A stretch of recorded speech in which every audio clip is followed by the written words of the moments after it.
Hi guys, this is Dean Swain from the Retro Asylum podcast. Congratulations to the One Up Gaming gang. 400 episodes, great number to reach. It's a lot of editing, trust me, I know. I've been podcasting for years, so well done, great number to reach. And here's to the next 400 episodes. Well done guys.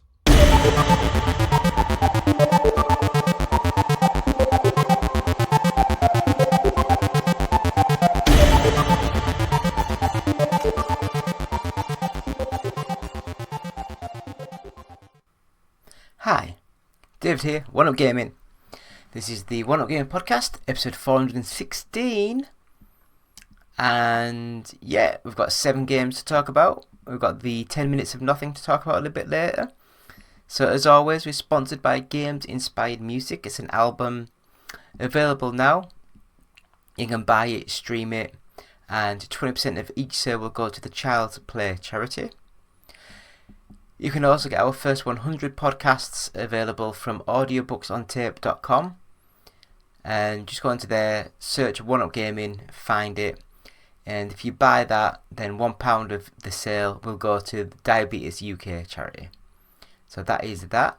We also have a sort of like a website where you can buy t-shirts and hats and mugs and all that good stuff, and that is at ougtech.square.site. So go there, buy stuff, please. But yeah. I guess we've got 3 books available. Go to Amazon and search the unofficial Sega Saturn collection, the unofficial PlayStation collection, and the unofficial Nintendo 64 collection. All of these books are available. Buy them and we will love it. So thank you so much. So we'll have a quick break and we'll be back with games played this week. So back in a couple of seconds. Hi, my name's John here. I'm the designer of games like Sensible Soccer, Cannon Fodder, Whizball, Parallax and Sociable Soccer, and I listen to the One Up Gaming podcast. Hello Andy, this is Colin. I won't be able to get in tonight. I'm sweating like a pig.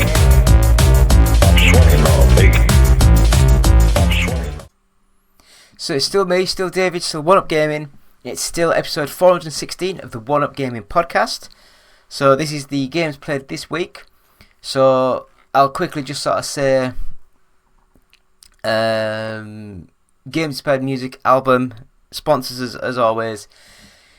If you buy it, if you stream it, all that good stuff, then 20% of each sale will go to the Child's Play charity. We have our first 100 podcasts. And I'd have a guess now it's probably exclusively available at audiobooksontape.com. So just search One Up Gaming when you're on there, and £1 of each sale will go to the Child's Play charity. You can also buy some hats, mugs, t-shirts, hoodies, all that good stuff with either our logos on or some stuff that we've designed ourselves, like Sega Rally stuff, Virtua Fighter, Streets of Rage, Sonic, or Sonic. I think we've got the Sonic t-shirt. But yeah, that's just at ougtech.square.site. So ougtech.square.site. And if you go on there and buy stuff, it'll make us extremely happy. So please do that. So we're going to the games played this week. So we've got 7 games. We've got maybe 2 retro-y ones and some newish ones. So first of all, what do you think? What do you think it'll be? And don't read the list of what we're doing. But Metroid Dread. Now, I've never been a big Metroid fan. I didn't really like it on the NES. I didn't like it on the Super Nintendo. I enjoyed the Rainbow Studios. Is it Rainbow Studios? Oh, got me thinking now. Their Metroid Prime sort of games. Was it Rainbow Studios? It's not, is it? It's not Rainbow Studios. So Metroid Prime. Was it just Retro Studios? Where was it? Retro Studios. Where did they get Rainbow? Wasn't Rainbow Studios the ones that used to do the old fully 3D like quad bike racing games? Motocross Mania? That type of thing? I don't know. Anyway, Metroid Dread. Fully 3D graphics, but played on a 2D plane. And it looks absolutely gorgeous. And this is on the Nintendo Switch, so that's amazing, because I think Nintendo Switch was technically quite bad when it originally came out, and then when it's actually out now, 7-8 years later, it's very, very old tech. But the game plays well, it looks nice, very smooth, very detailed, and unlike the other Metroid-y sort of games, this one has got a killer robot that's always sort of after you, so if you see it, there's not a lot you can do to kill it, sort of thing, especially early on, so you just have to like run. But it is very much like a Metroid game from the 90s, like the side-scrolling explorathon sort of games, and that's what this is. It's just like modernized, looks gorgeous, plays really well. And yeah, I really recommended it. I really enjoyed Metroid Dread. I thought it was a fun game to play, and I loved what I played. Good game. So next up we have Cat Quest 3. Now I remember playing, I don't know if it was Cat Quest 1 or 2, but I remember playing, it was like a role-playing game, and I really, really enjoyed it. I'm just looking at my fingers, sorry, I was just looking down. But yeah, Cat Quest 3. Downloaded it, started playing it again on the Switch, but I guess it'll be very similar in all of the other ones.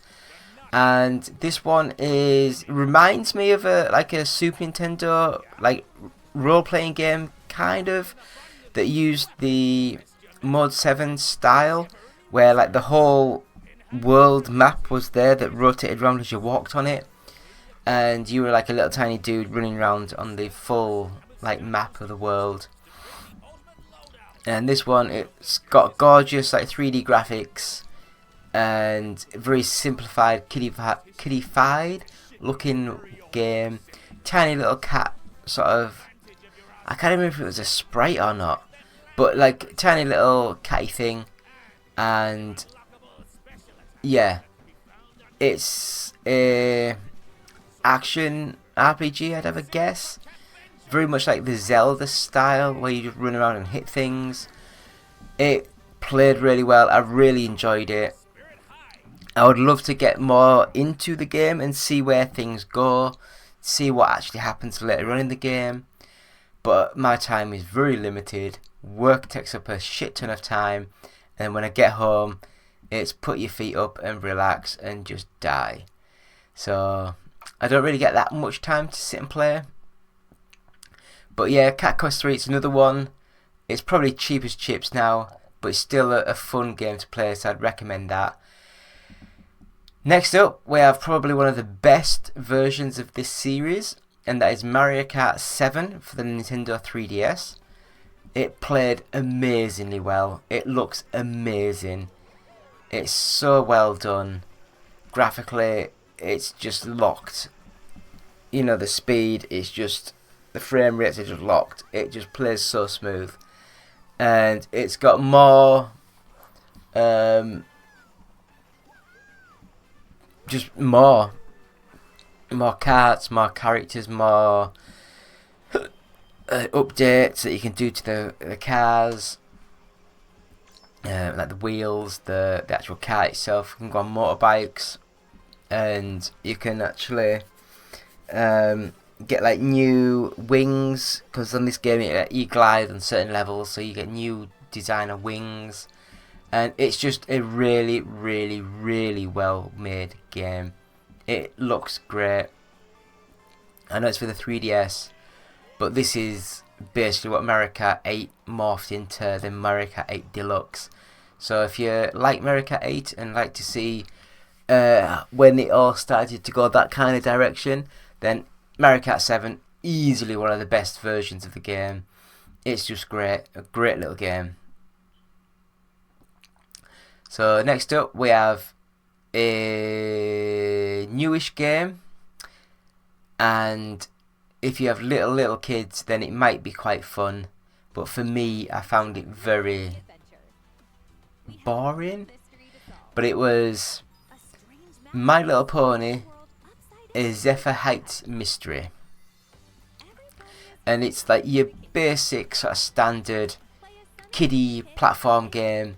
Very easy to sort of like see what you're collecting, and you follow you're collecting what you collect. You kind of follow, and then you get into other areas of the game, and then it cuts into the story. Then you go back into the game, collect more things, get to more areas, more story, and it's technically it's quite fun, but graphically it's a bit limited. And I'd say the playability of the game, the actual controls and mechanics, feels very simple, very like basic and budget sort of thing, which I know it is, but, and I know it's a kids game, but I hate it when they go, oh, it's a kids game. It's like, no. Kids know what's good and what's bad. They just put up with a lot of shit.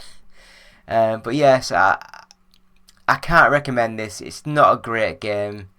It's an okay game, and if you love My Little Pony, you probably get more out of it. But me, nah. Next, Let Me Out. Now this one is a newish game. I think I played it on the PC. Can't remember now. But it's like a horror, actiony sort of game where it's all dark and moody and gloomy and all that good stuff. But then your main character looks like a bloody little cartoonified puppety thing. It's just very weird looking. But the game played okay and it ran okay. A lot better than some of these other really budget Steam games that have been sent lately. But it's a good game. I really enjoyed it. If you're interested in sort of like horror-y stuff, give it a go, see what you think.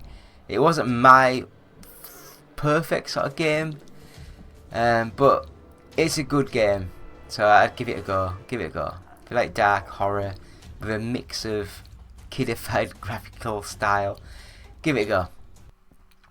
Next up we have a very retro game now, and this is David Beckham Soccer.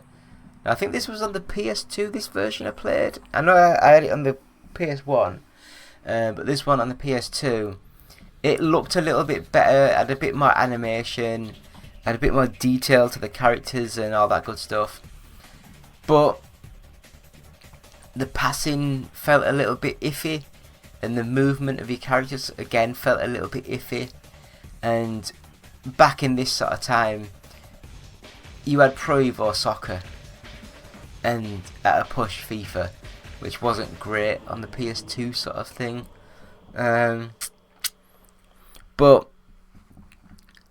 yeah, it's a game, and I played as England, I think, and it kind of had the names, but they're all spelt wrong. So you kind of know who they're meant to be, apart from they're just spelt wrong. Apart from David Beckham. Apart from David Beckham, which makes sense because it's got his name on the box and his picture in the box. But it's a football game or a soccer game. I think you can find so many better games on the PS2 than this one, which is a shame. So I think it was made by, was it Rage who developed it? Was it in Rage Birmingham or something stupid that developed this game? It's like, I'd love to give props to some like English developers and people and stuff, but yeah, other teams just made the games better. And the last game played this week is called KitHack Model Club. So KitHack Model Club. Now I got setting this to review, so there will be review coming soon. But when I was playing it, it was strange.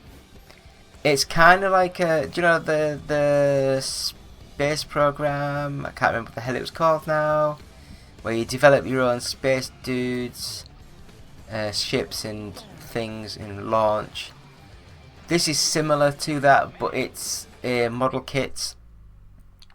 So remote control planes, remote control cars, boats, all that good stuff.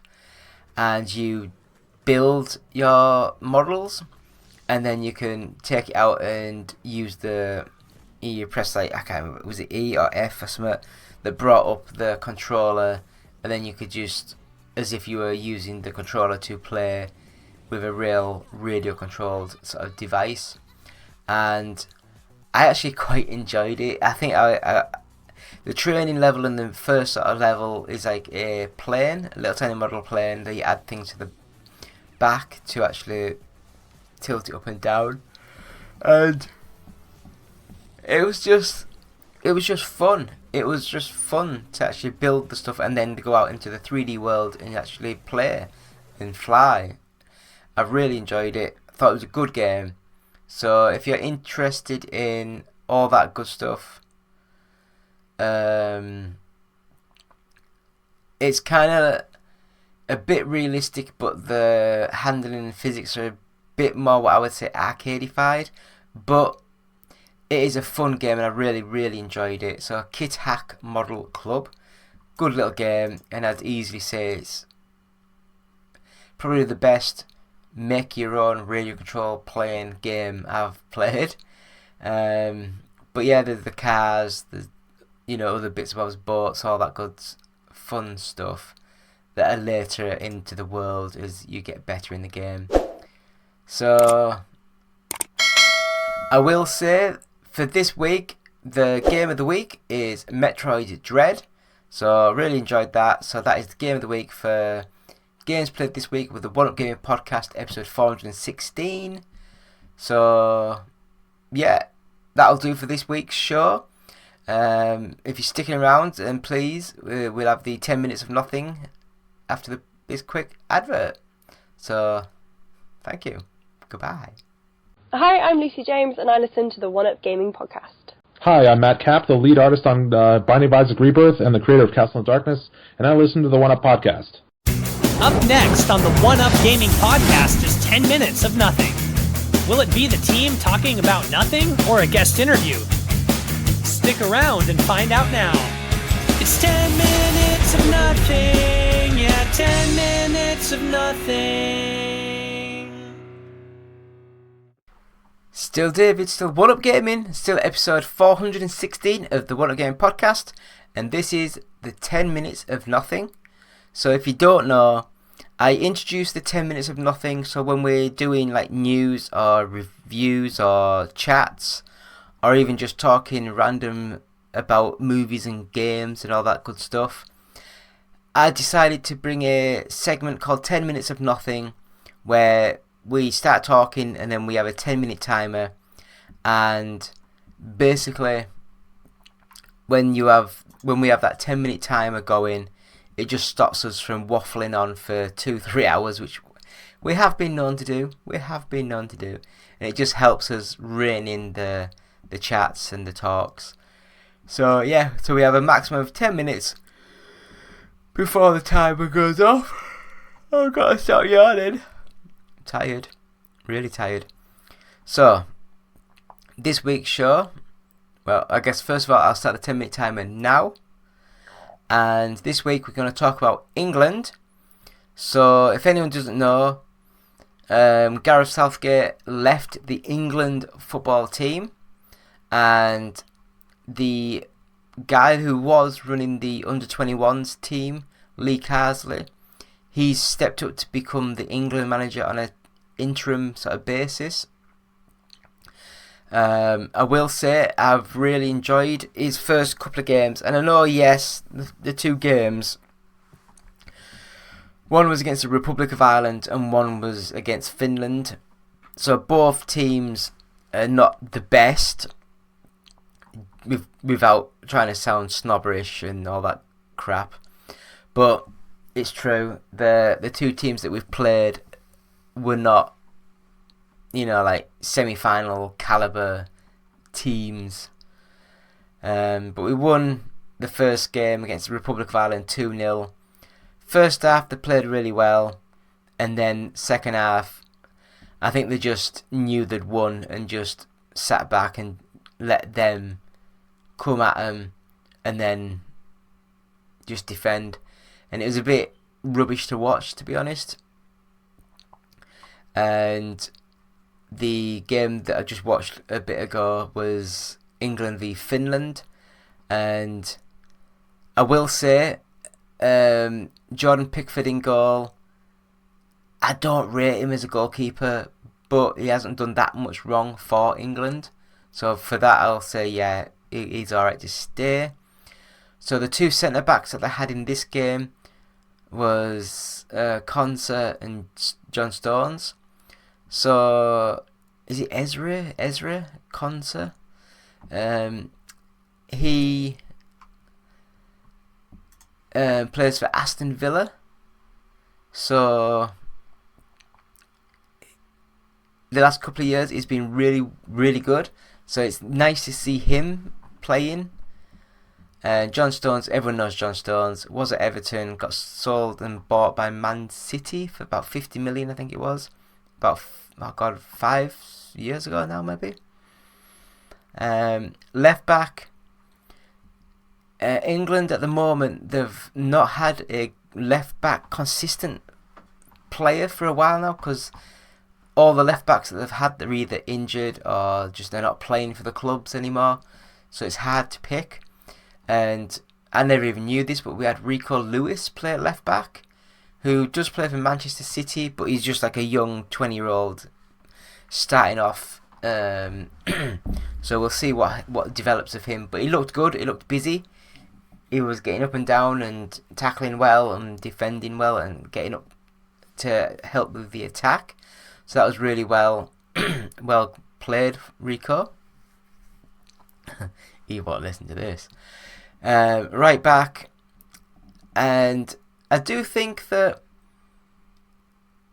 some of the right backs we've had in the past, in the last sort of year or so, or maybe even 2 or 3 years, they've been good players, but they're not exceptional. And I couldn't fathom why Trent Alexander-Arnold hasn't been playing regular for England, because for Liverpool he is a talent. And not only is he really good, a right back, defensively he's not great, but he gets forward, he loves passing, he's really good at passing, probably the best passer of the ball I've seen for a long time. And yeah, I just think to help get things started, to help get things moving, Trent is a brilliant bloody player. And I do think that with him playing the last couple of games, England have looked more dominant in possession and being able to do that 1-2 pass, and Trent is a real helper of that sort of system.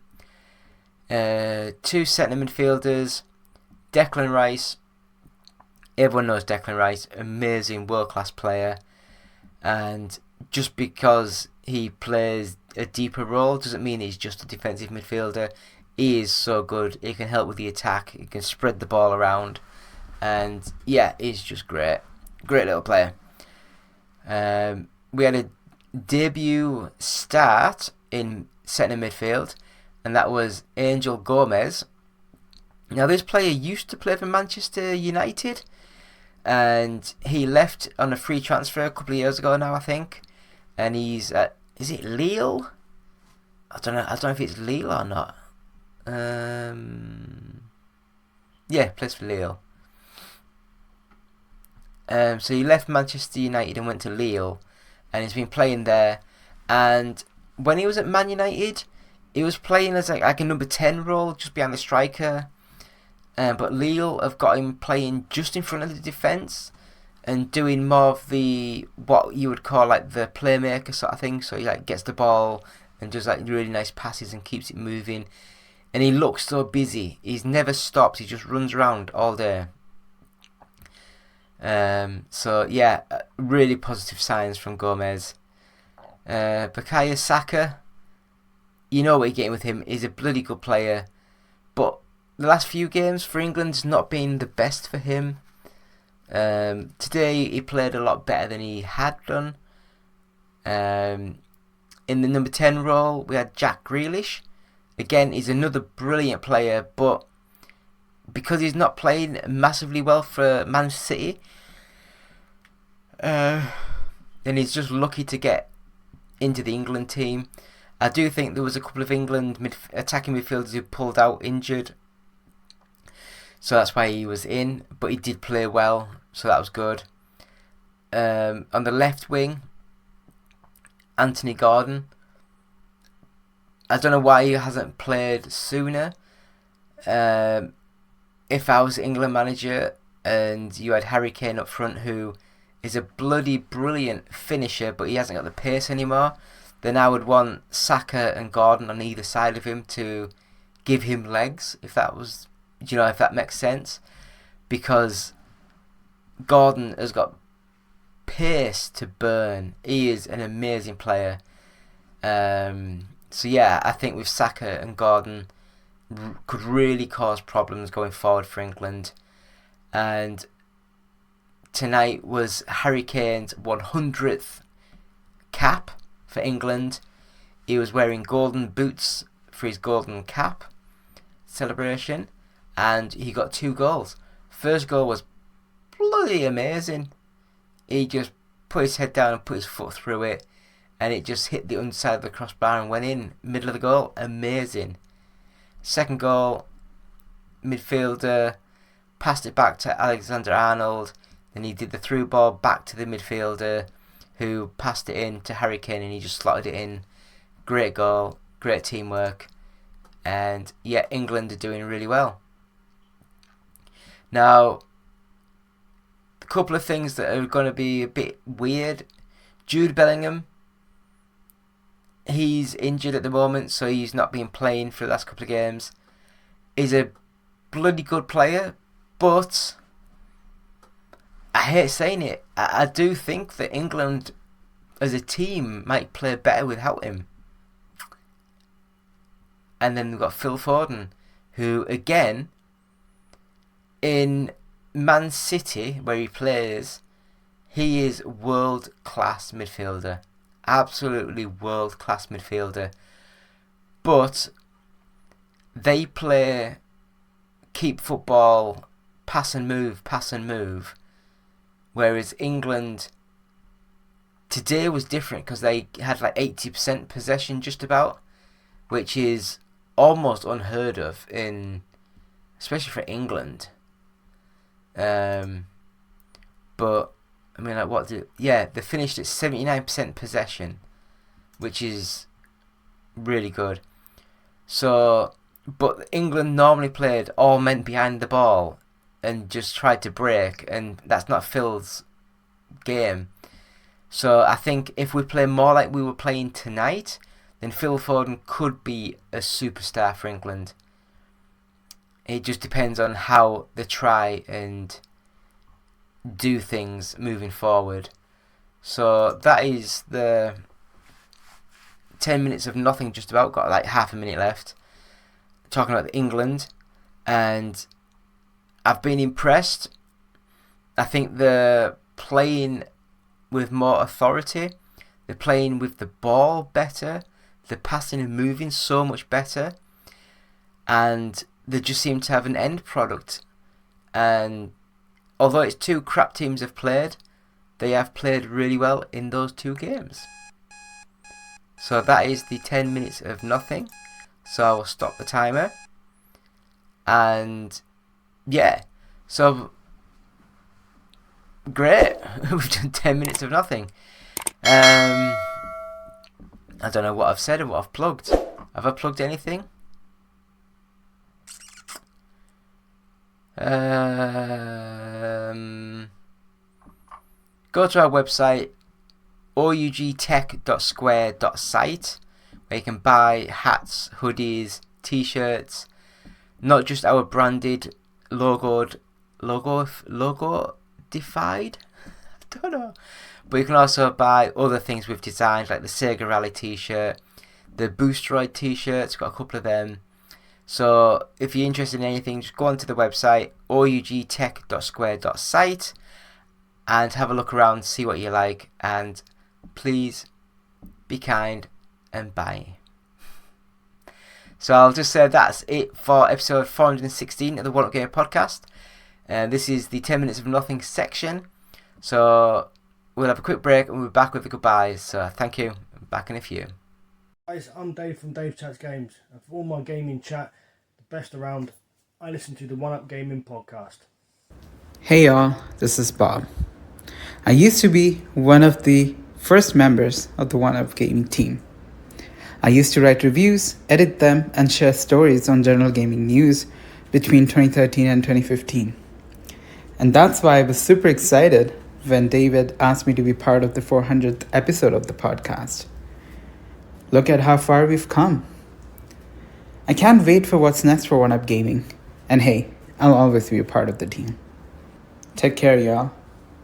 Hello, this is Peter Poppleton from the internet. I would just like to congratulate you really on reaching this, the 400th episode of the podcast. What the fucking hell's a podcast? If anybody tries to cast my pods like in plaster of Paris or something like that, I will smack them right in the tit. It's what? It's like a radio. Right, I get it now. I see. It's like a radio show. 400 episodes on chuffing gaming. Chuffing hell. Look, I don't know how you've got there. Quite what you can say about chuffing Space Invaders, Pac-Man and Horace Goes Skiing, I will never know. But either way, it sounds like quite an achievement. So well done. And here's to the next 4. Let's not get, ahead of ourselves. I'm not going to say the next 400 because let's face it, gaming is, well, I don't know what I'm talking about, do I? I'm very old. Happy 400th episode. So, thank you all for being here. Thank you so much for watching. Thank you so much for listening.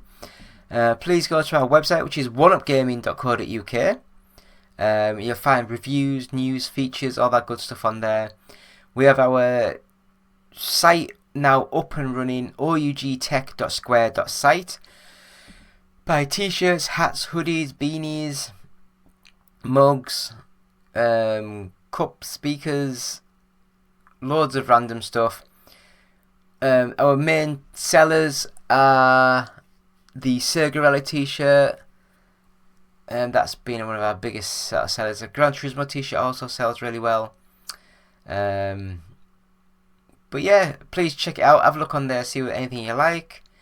As always, subscribe, share, like, bell the icon. We love it when you do.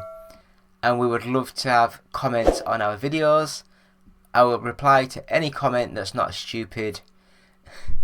And yeah. So, episode 416 done, finished. Thank you so much. I will see you next week. And this is maybe some music to end the show. So, goodbye.